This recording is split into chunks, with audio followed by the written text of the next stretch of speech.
Good afternoon and welcome, everybody. This would be the Jeff Cameron Show right here on 93.3 Real Talk Radio and Warchant TV. Good to be with you on a Libations Friday, loosey-goosey edition of the Jeff Cameron Show. Pre-recorded. No doubt. Definitely pre-recorded. There you go. Got it out there. Now you know. Chat away in the chat room amongst each other. I can't respond.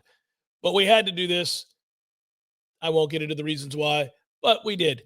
Anyhow, it's today. It's from today. In fact, it's from a couple of hours when we normally would be starting. So no big deal there. And we did not want to have a conversation about, or a continuing conversation about the topic du jour, right? The whole thing. Florida State situation now that ESPN exercised their option to extend their agreement with the ACC.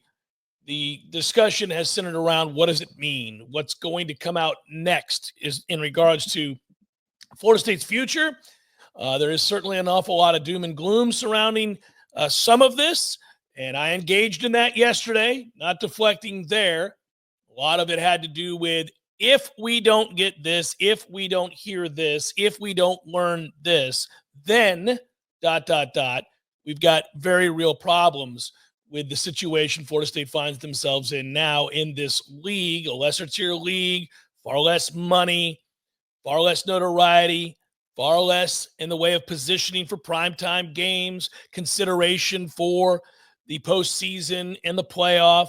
If you're a bubble team, for lack of a better term, and you're out of the ACC, you do not certainly get the benefit of the doubt the way that schools in the SEC and Big Ten will moving forward.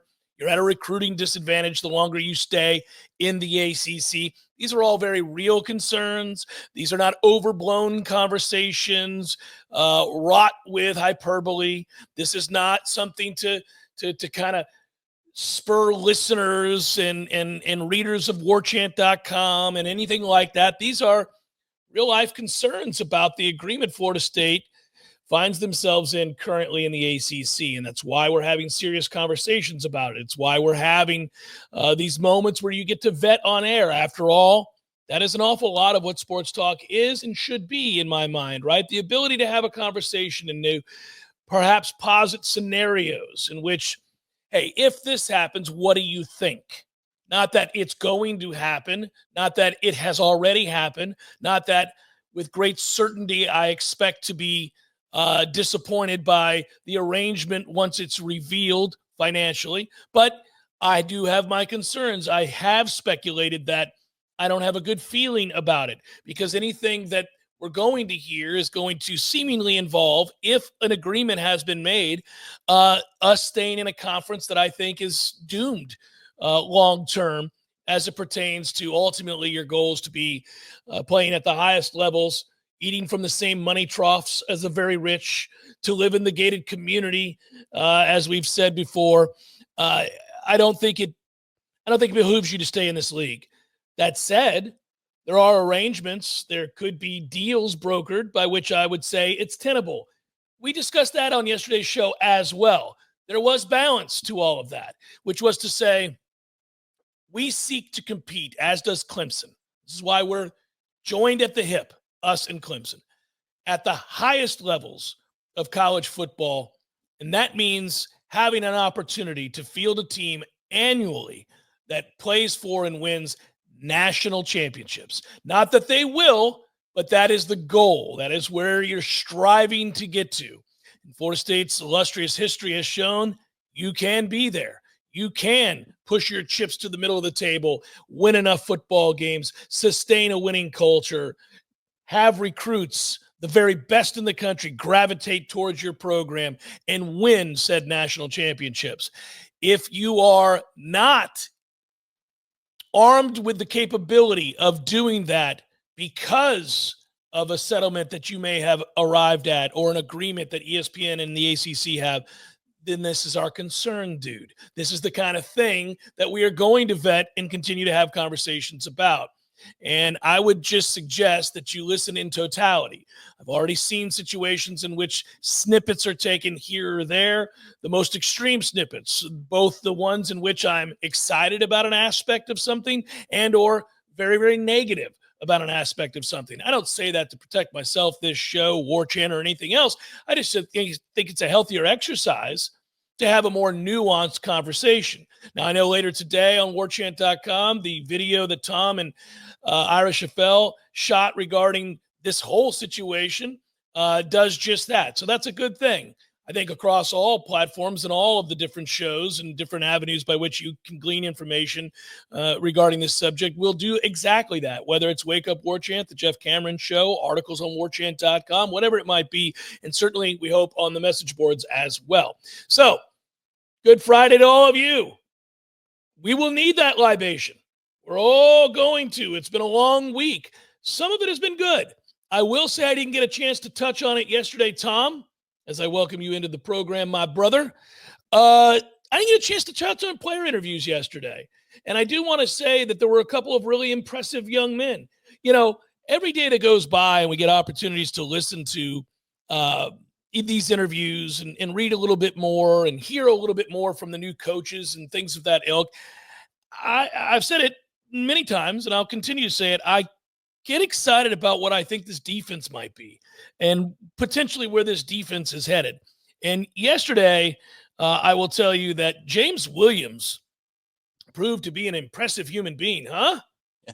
Yeah, I caught some of that. Honestly, I didn't catch all these things start to finish because there's a lot going on the Board of Governors, the ACC ESPN thing, a quickly promo coming in the next few days, maybe early next week. We'll see when we release it.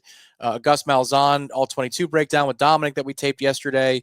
He got his hands on the 2013 Auburn playbook, which is really cool. And it starts out with the 2017 Iron Bowl, a series of downs and what it says about who Gus is. So cool stuff coming. So I didn't watch all of these start to finish, but I did catch the James Williams one. And he is quiet, he's sarcastic, and he's confident. There's a lot to like about what he is as a playmaker. Yeah, I like intelligent people. I think it kind of came across, didn't it? Like, that dude is yeah, he said it yesterday. I don't want to be like everybody else. Yeah, well, you're not. Yeah, I think you're good to go. I like that dude. Yeah. Well, in the beginning, he answers his first question, and I go, "Are we going to need to turn the mic up? This is barely NPR level. Like we need to up the mic. Let's increase the gain." But then he settles into it, and then he takes a couple of questions, like the one about Sackmaster, and he's talking about how it was imbued to him. He's like, "Only Kobe names himself," like yeah. Okay, we're bringing something to the table here. You're an interesting cat. The one thing I'd say is, just on the hoof, and we'll see what he looks like in tour of duty and spring camp. I mean, they need to get him in the weight room. He just looks lanky, but sometimes guys are built like that, and they're supremely athletic. Brian Burns didn't exactly look like Jared Verse, and yet he still is making a lot of money at the next level. But you could see that the gears are turning. Reminds me of LaMarcus Joyner. LaMarcus wasn't bombastic, but LaMarcus was intense, and LaMarcus was intelligent. He's a little bit more soft-spoken, but you can see some of the same wheels turning, that James is operating at a pretty high CPU speed. I like the fact that you just brought it up, and I saw something yesterday. I knew it was a matter of time, but there was a YouTube video that somebody put together that said LaMarcus Joyner was the man, or LaMarcus Joyner was him, or whatever it was, whatever the kids label things these days. And I watched the highlight reel, and it was, it's kind of shabbily done. It's not great, but usually it's an indicator that there will be more, like that somebody has remembered or uncovered a treasure trove of highlights of LaMarcus Joyner whooping ass, and they want to get it out there as quick as possible. It took forever for that to happen for Peter Warrick. Now, for very different reasons. Peter Warrick obviously is playing in a different era where everything was not immediately fodder for the internet to consume and to post and to have taken in and talked about the way it is now. One of the things that I crack up about, is a bigger picture conversation, is that with the advent of Facebook or Instagram or YouTube or anything, you can make any player from a bygone era that many of the younger members of the audience consuming the material are looking at appear to have been unstoppable legends of their time. And it's just simply not true. I saw White Chocolate play. I remember him. I remember him at Florida. I remember him in the NBA. And he wasn't the highlight reel that you see on Instagram posts and YouTube. He had it in him. There were moments and times where he was something to behold, and you'd say, my God, that young man has handles. And he was a lot of fun to watch play, especially with Chris Webber. He did a very good job of setting Webber up. He was imminently stoppable. Didn't have a jump shot to save his life. Yeah. Let's just talk about the totality of the player. Maybe when I'm, let's see, I'm almost 40, getting there soon. When I'm 75, I can create whatever the version of the time is, a highlight reel of J.R. Smith, the greatest shooter in NBA history, because Lord knows he had 50-point games.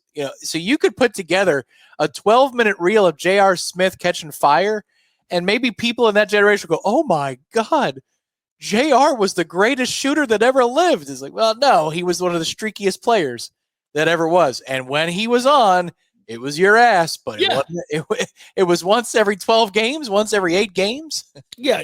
And Jason Williams, I would say this: if what you glean from the Jason Williams / White Chocolate videos is a guy with incredible ball skills, ball handling skills, seemingly certainly the vision necessary to be a distributor of the basketball, and with some real pizzazz. I mean, real pizzazz.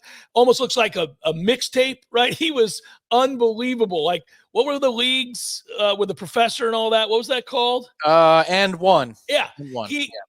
He looks like an and one mixtape. He was like that. He could do those things. There's no doubt. He had that ability. And if you played with him at the Y, that must have been the coolest thing of all time. I mean, to watch that, and he still plays. And I give him all kinds of credit, because there's videos of that dude now, like, just dicing people up, of course. That's true. But if we're going to talk about an NBA career in, like, how imposing he was for defenses to worry about, yeah, man. ain't nobody game planning for White Chocolate. They were more concerned about several more efficient and more dominating players who could take over games, such as Chris Webber. So anyhow, that's just a different deal. The point of me bringing any of this up is that Peter Warrick finally got the treatment. Peter Warrick finally got the treatment now that we see so many stars of yesteryear get. And those things work, man. They're fun to watch. I'm guilty too. Those are things I can go down a rabbit hole with. If you put together a 20 minutes of clips of Pete Maravich, oh yeah, I'm watching it. I want to see it. I want to see Pistol Pete, because I don't remember Pistol Pete. I really wasn't around for Pistol Pete. So show me all the things. I'll watch. Before he was drafted, there was a cut up of Jameis and all of his throws at Florida State and all the plays he made. And the thing went 15, 16 minutes, and it never looped back with the same play later. Because a lot of times what you'll see is these kids now, they'll put these little montages at the end of a video where they're these cute little transitions, and it's actually the same 4 or 5 clips over and over and over. Different angles. Yeah, and then they'll have the stupid mumble rap like, like, okay, it's like bam, bam, and then it says the person who did the edit. But Jameis had one. I think there was like a choir in the background. It was pretty sick to watch. LaMarcus fell into good favor immediately. It was his first game. I think it was his first game, because Jimbo liked to have those tune-ups, which I really appreciate, and more and more every year. In retrospect, as we got Bama and Georgia on the horizon, although next year Bama's in week 3. But he got an unnecessary roughness penalty his first game, if I am recalling this correct. Because I remember, the opponent was whatever, his third, fourth quarter, and he hit somebody right near the boundary. We went down to the field for the final few minutes. I think the player was in bounds, but he hit him too hard. They threw the flag, and I thought, I like him. That's good. Oh, man. Well, LaMarcus crossed lines. And LaMarcus Joyner was a man who injured his own teammates. Well, yeah. LaMarcus Joyner was a guy that spared no one. In the field of competition, this was a grown-ass man who was going to punish you for daring to catch a ball anywhere near him. And that is how you play football. I very much appreciate the mentality that LaMarcus Joyner had. Psychologically, that's something that I almost fawn over. For people who can play football or contact sport like hockey, where you just let it go, because that's illegal in any other form of the world. And there is this psychological hurdle that says, don't do that, stop, that you have to push past, that I never really, I mean, in hockey, it's not the same as football, especially as a safety or as a linebacker. There's this place that you have to go and realize it's okay. I mean, you box too, boxing. Yeah.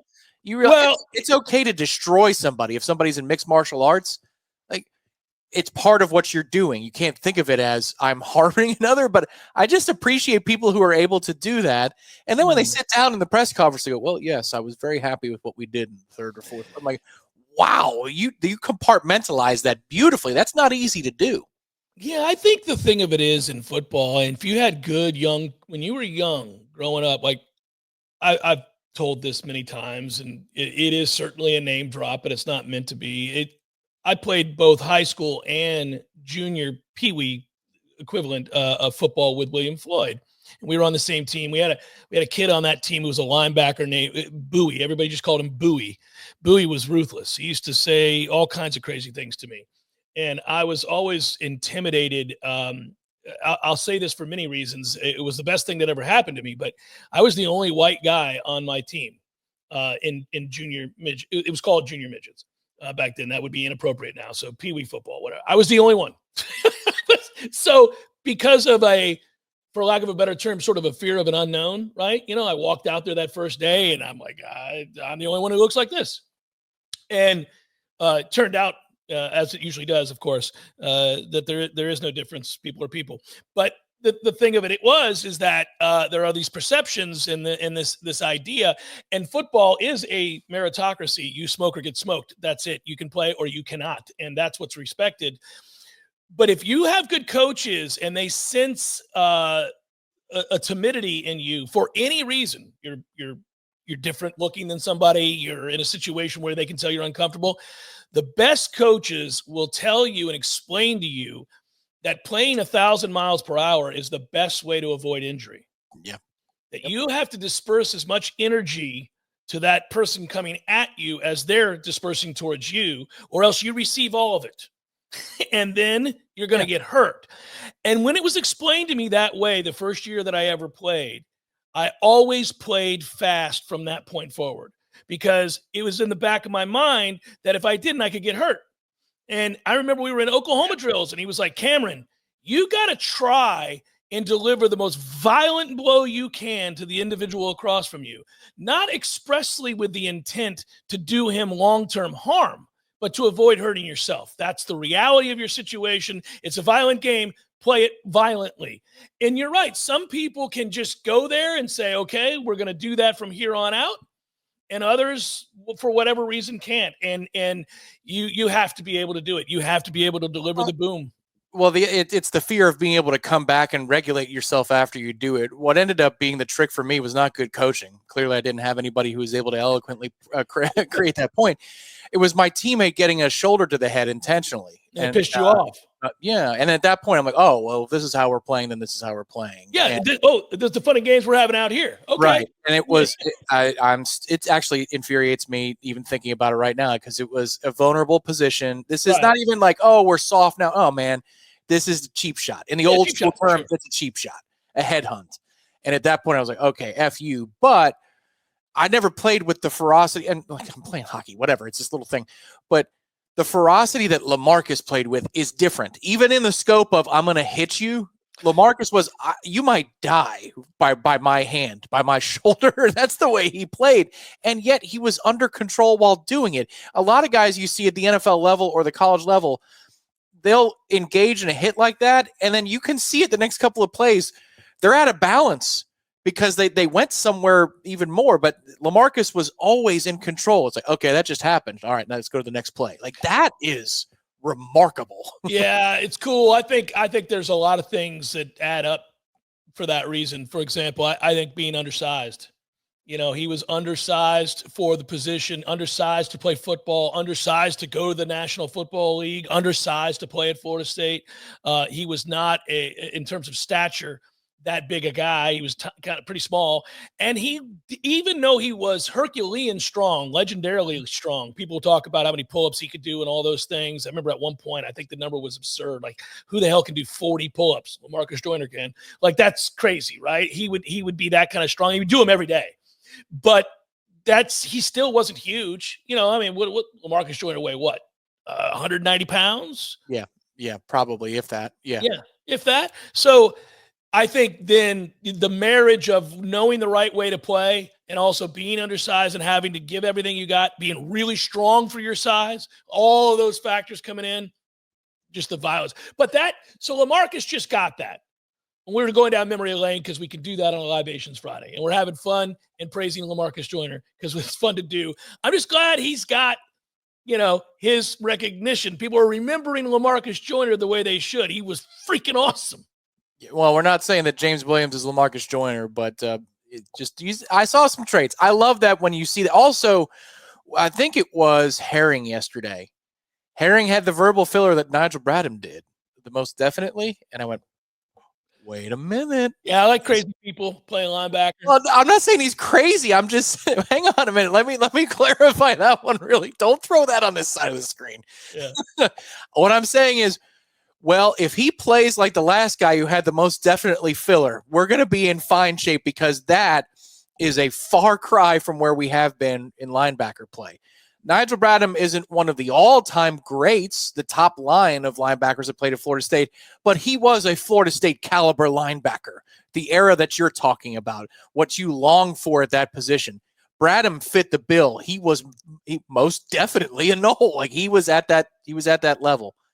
Hopefully Herring is somebody where we go, okay, exhale, everybody. We got us one that looks the part because he could be. Yeah, yes. I'm excited on that front. I'm very excited. I keep talking about this defense. Look, I will always throw the caveat out there about this defense that I don't know if they're equipped yet in terms of the depth of talent they need and size they need to be able to operate at a real high level and be elite. I don't know. Maybe they do. I'm not sure.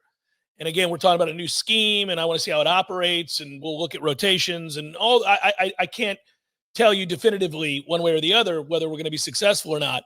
But I like the mentality. I like the coaches we've hired. I like what they have to say. I like them, from what I can tell in their careers, the way that they've gone about teaching it and implementing it. We've seen it be successful at other stops, and I like to hear from these players, in particular the defensive players so far that we've had a chance to hear from.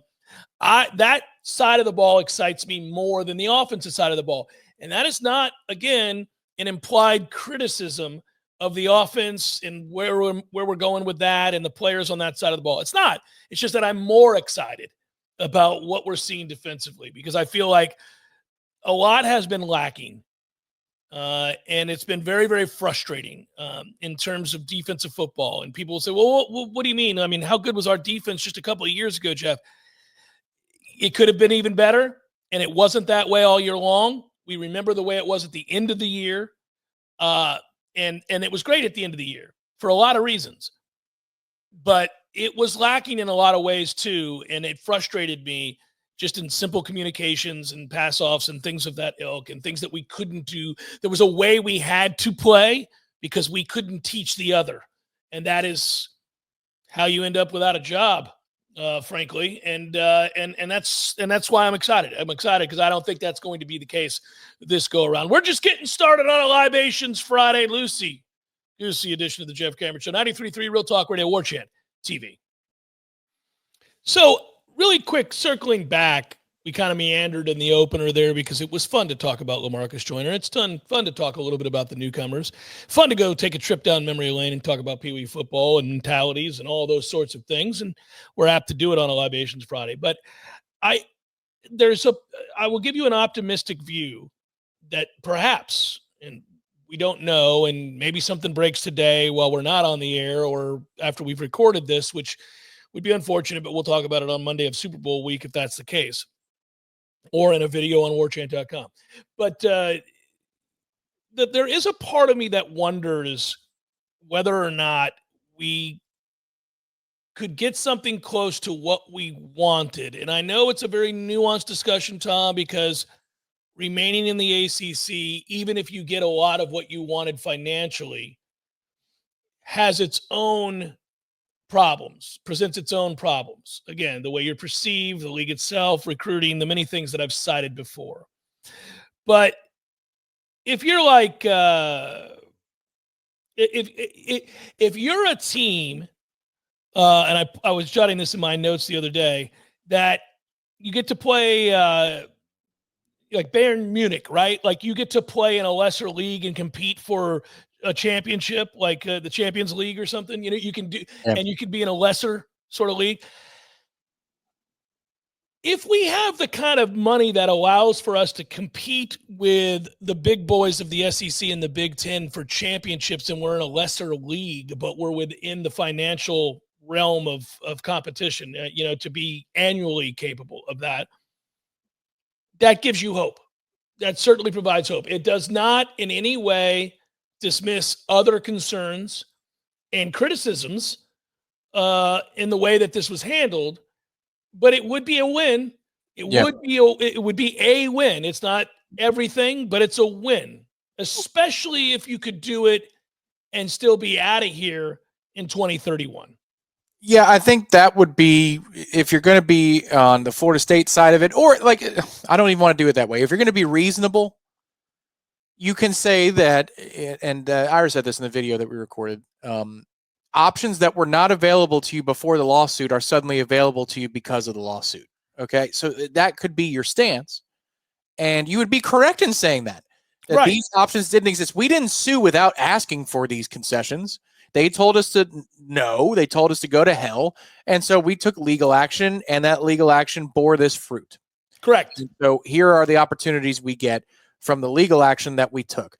Okay, that's fair. And I think you can measure that to some degree as a success. To what extent, I think, is the fun part of what if it gets done. And then we can have debates of how successful was this venture.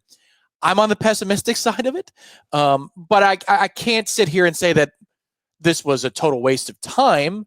I just think it's a failure if that's the reality that we're going to live in, depending upon what the numbers look like, of course. Yeah, and you can be, again, competing things can be true at the same time, right? You can be highly critical of really a lot of things that have been said by the administration, a lot of things that were done by the administration, the timing, any number of things that you could say, look, man, let's not kid ourselves. Let's stop posturing with this nonsense. We know what kind of language you were using. And to sit here now and tell us, oh, well, you know, we never said we wanted to leave the ACC. Come on, man. Just don't do that. It's not a good look. And, you know, we're not going to get into the semantics of this. You may have never said expressly, we want to leave the ACC. You did, however, infer that it's a must. Well, yeah. And that's because rightfully you were going to be at a financial disadvantage that would not allow you to compete. It was, in fact, as we've said before, an existential threat to your very existence. That's pretty strong language in favor of leaving the situation. Existential threat, not a matter of if, but when. You got a trustee back in August of 2023 saying that we need to have a 12-month exit plan and we need to execute on it.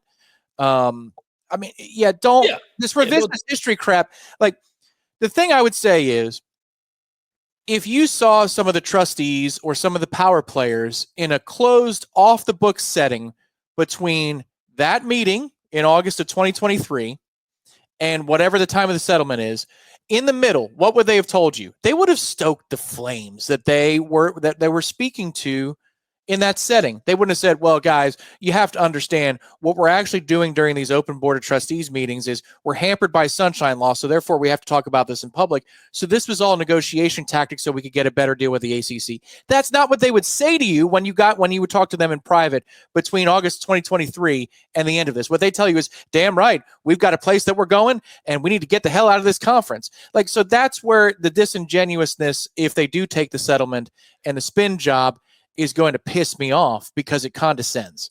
Correct. But it doesn't mean that you didn't get more than you would have had otherwise. And it doesn't mean that concessions weren't made by the league that now greatly benefit you. Yeah, I mean, like you can have a lot of things that you can, I don't know, celebrate's a strong word, but you could be appreciative of or happy. Listen, the other part of all this is that depending on where you came down on this from the beginning, and I've certainly never said that I know everything that is happening behind closed doors with Florida State, the ACC, their attorneys, or any of that. We make certain inferences. We talk to people in the legal profession. We talk to our sources at Florida State. We talk to major boosters and the like who are apt to be a little bit more informed than the average guy who covers and likes Florida State, certainly, or roots for Florida State. I think that's all true, and you try to compile all of that information, but Ira's been careful. I've been careful. I think even the national reporters, Ross Dellinger, who I think does a very good job. I'm friends with David Hale. I think he's a very good reporter. I think those guys are all careful. Yes, they're getting information. We know they get information from the ACC. They pretty much don't try to hide that. I mean, they'll infer that with the way that the article is written, but they're also usually quick to follow that up very quickly with nothing's imminent. We don't know for sure. This seems to indicate that kind of language, right? This would seem to be a precursor of some sort of deal, but we don't know. It's not imminent, that kind of thing. Inching closer to. Well, yeah, again, you could be belly crawling in a 100-yard dash or 100-meter dash, and there goes Usain Bolt. You're inching towards it. It's going to take you a lot longer to get there than it will Usain Bolt. So, or are you inching towards something that you're on the 1-yard line? That's the key here. That they keep it nebulous on purpose because they don't know. That's what they're telling you is, we feel like it's going to go this way, but I can't report that it is. So I'm going to put a sentence in there that puts me in the middle so that I can claim that, I kind of saw this coming if it happened. Or if it doesn't, I can say, well, they were inching towards it. We weren't sure about it. All I really care about at the end of the day, and this is the other part really quickly, there are a lot of people on the SEC side of things, the Big Ten side of things, those that cover the ACC and talk about the conference as a whole, those of us at a different level talking in a local market about Florida State and all of the other local markets within the league and all of the local markets within the Big Ten and all of the local markets within the SEC. So you have a lot of space in which this subject has been covered, talked about, debated, and some of which is just a host's opinion, a writer perspective from the information he gleans from a source. It could be a conversation, as you said, you had in private with a administrator who said off the record, this, and this. It could be a lot of things, okay? It could be all of those things. And elements of all of those things have, in some cases, real validity. There are truths within there, things that we know to be certain that can't be talked about on the record. There are things that, unfortunately, were revealed to be outright speculation and lies, things that didn't exist, that were never said, that never happened. And it's up for discerning individuals to kind of get a sense of who they can trust and who they can and what they like and what they don't like. My point of bringing all of this up is that when something ends up finalized and it doesn't go the way, let's say, that you wanted it. Let's say your end goal as a Nole, you wanted Florida State to end up in the Big Ten. And that at the end of all of this, you thought, we're going to the Big Ten. Well, you were certainly going to gravitate towards and apt to believe any of the stuff you saw online that told you Florida State was being looked at by the Big Ten. And guess what? I believe they were. I believe they have been. I believe that is true. I would argue that I know it's true. It doesn't mean, and we've always been careful of saying this, and by the way, I think that at one time there was a conversation from members of the SEC, maybe not athletic directors and presidents of those league teams in that league, but rather ESPN's goals of shifting the chessboard and what they were going to do. Because again, the irony of ironies is that as those two leagues gained more and more power, the athletic directors of those programs had less to say that mattered about the direction of the league. That became the realm of television executives. That's all that became. Whether it was financially prudent to go and expand again or not, and what were the long-term goals, and what would that contract look like. So elements of all of this suggesting one way or the other that Florida State could have ended up in the SEC, could have ended up in the Big Ten, could have been talked about by major players to do one of those things. Well, that's true too. That's all true too. Believe me, these conversations were all happening. How to get this done. But things change. You couldn't have guessed at that time, for example, that the ACC would concede anything. The speculation would have been born at a time that was not a possibility, or certainly hadn't been broached in any way, shape, or form. So that's true too. Well, when new facts come to light, that changes the information and changes the way you think. So I say that because I know what's going to happen. Some sort of announcement, and this is what I mean by that. Some sort of announcement's going to be made. It's going to make some people happy, some people angry. And the ones who desperately wanted it to go a certain way and it didn't go that way are going to say, oh, none of that was ever true. And that's not true. Yep. And the ones that get it right will say, I always knew it was going to turn out this way. That's not true either. You didn't. You couldn't have. Well, and such is life. I mean, that can apply to so many things. I knew we were going to win the championship. No, really? you knew we were going to win. Okay. Well, I could go somewhere else, but religion is on our side. God's on. Oh, you knew, huh? Mm-hmm. Really? Mm-hmm. Right. You sure when we stormed Normandy that we were going to, the invasion was going to be successful? Yeah, I knew. I mean, come on, man. I know this is a whole lot less serious than that. But to me, what's important is if they take the settlement and they approach it properly, I'll personally, and I think a big portion of the fan base will lay down a little bit and say, all right, pitchforks are to the side now. Just don't retroactively go back into the past and say, well, I never said that we wanted to leave. Stop it. No, we agree wholeheartedly on that. There. If you approach it the way that you just said, things change. That is a hell of a lot more of an accountable answer than that the reality's changed. Look at what the ACC gave us.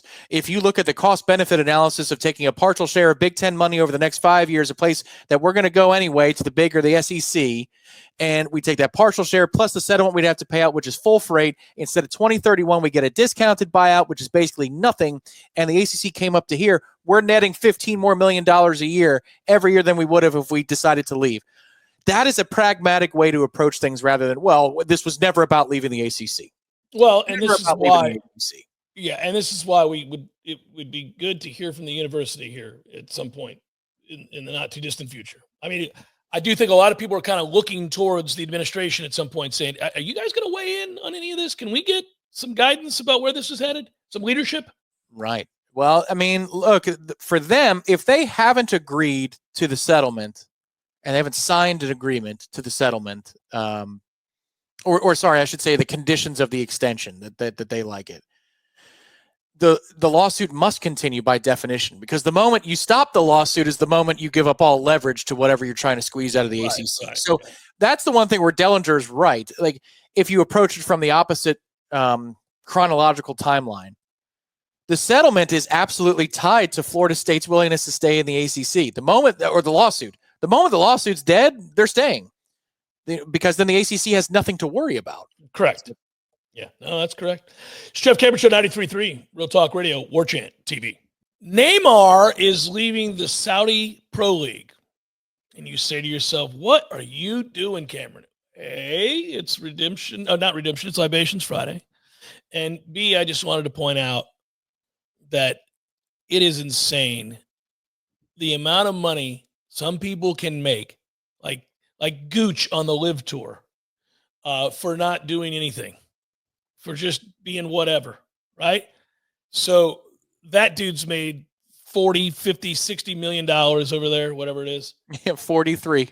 Yeah. So it's insane, right? Like, What the hell? yeah, right. And he's buying up like fishing leagues and stuff like that. I saw that.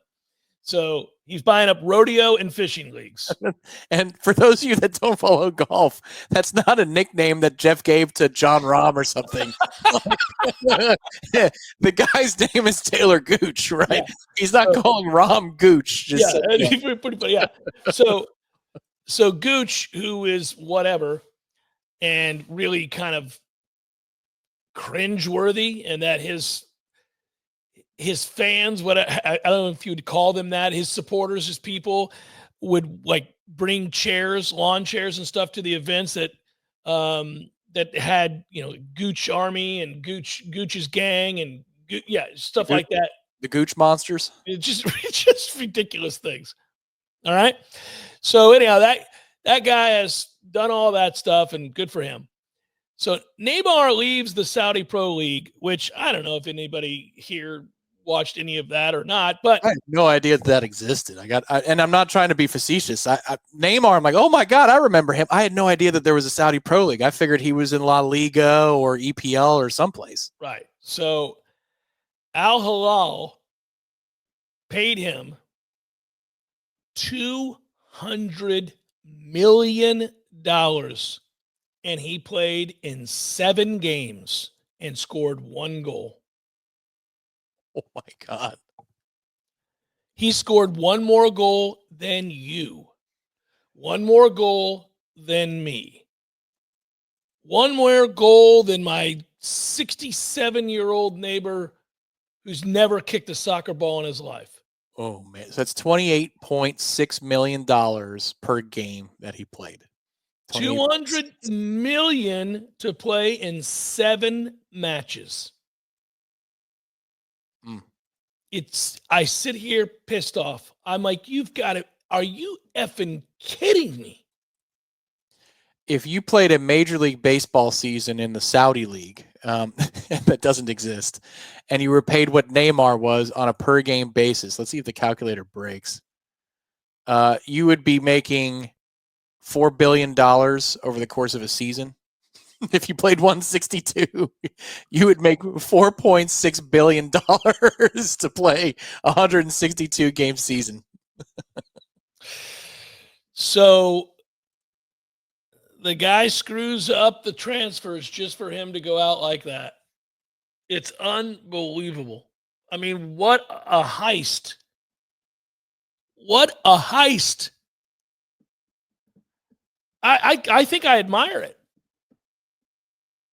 Well, what's better than kiss my ass on Main Street? Kiss my ass on my own private island? Kiss my ass on, like, what's better than that? Because it's $200 million.